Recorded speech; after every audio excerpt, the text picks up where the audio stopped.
Welcome back to the Michigan Business Beat, brought to you on the Michigan Business Network. Chris Holman here, coming to you from our studios at the, capital area, regional, international, go anywhere from here airport. We're actually housed right here by TSA. So great place to be. And now we're going to stay in town and spend a little time with Carrie Rosingana, one of our favorite folks, CEO of the CAMW, the Capital Area Michigan Works. Welcome back to the show, Carrie. Always good to see you. Always good to be with you, Chris, and thanks for having me again.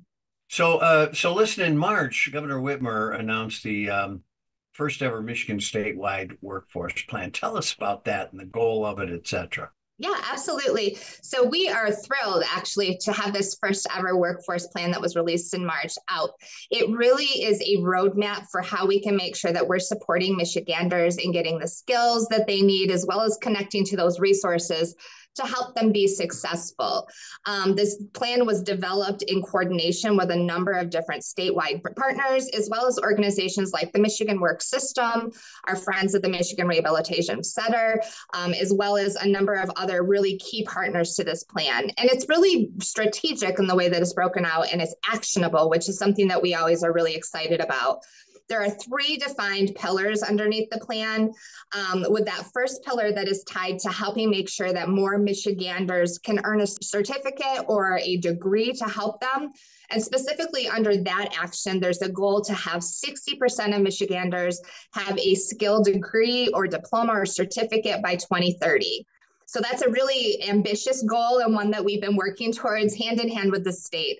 The second pillar underneath the plan is to help increase opportunities that grow the middle class. And there again, we're really being ambitious. We want to see 75,000 more Michiganders in the middle class by the end of 2027. And the last pillar then is to really support business and entrepreneurial growth. And there's another ambitious goal there, is that we want to make Michigan a top 10 state for labor force participation in the nation. And we know that all of these things that we have going on here with our strength and workforce development are setting us up to be able to reach those goals underneath this plan and to be successful. And we're really excited too, because as part of this plan coming out, Director Corbin of the Department of Labor and Economic Opportunity has been doing a roadshow, and we were really fortunate to be able to welcome her in June, on June 5th, to be able to come in and host a roundtable with her. Yeah, as a matter of fact, let's talk about that. And of course, she kicked off that roadshow when we were up at Mackinac. Yeah. And it's been pretty successful. Having been at that meeting on June 5th, let's talk a little bit about that roundtable and the discussion and further review, topics that were expanded upon.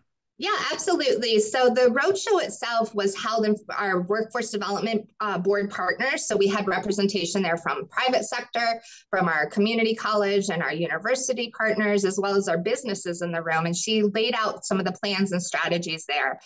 In addition to that, following that presentation, we held a roundtable with a topic focus tied to returning citizens. And in this case, returning citizens meant individuals who were returning from being incarcerated or who had previously had an attachment to being justice involved. Also, individuals who may be returning to the workforce after being laid off or displaced from an opportunity, or those individuals who maybe had been a caregiver in their home for a while who are looking to re-enter the workforce.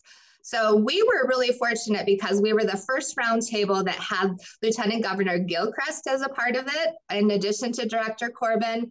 And we also had Representative Kara Hope, who were in attendance. As part of that conversation, we invited in some community organization partners that are working with these populations, including the City of Lansing, Peckham Inc., as well as the Women's Center of Greater Lansing.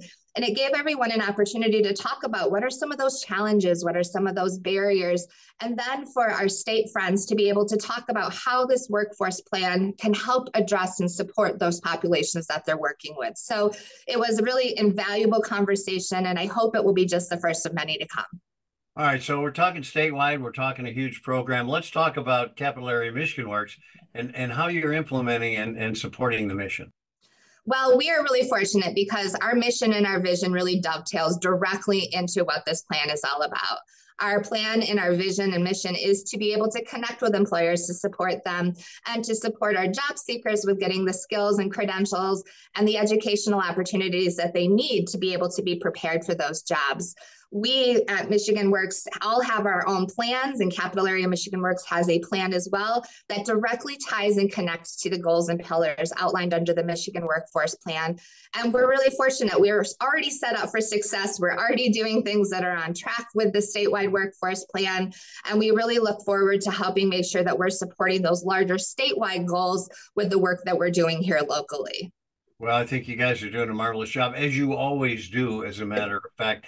And Carrie, we got about 30 seconds left. What percentage of workers are available out there that are not in the workforce? Do you know? Oh, Chris, that's a really good question, and not one that I could answer for you today. But I do know with our unemployment rate here in our greater Lansing area, very, very low, around 3%. We certainly are seeing where employers continue to be challenged with finding the workforce that we need. And we're making sure that we provide those wraparound supports to help them stretch their net out as wide as possible to find those candidates that they need. And it's certainly something that we're hearing from them every day. So anything we can do to encourage and support those employers, we're certainly here to wrap around them with. You are the guide through the forest here. So thank you very much. Carrie Rosingana, CEO of Capital Area Michigan Works.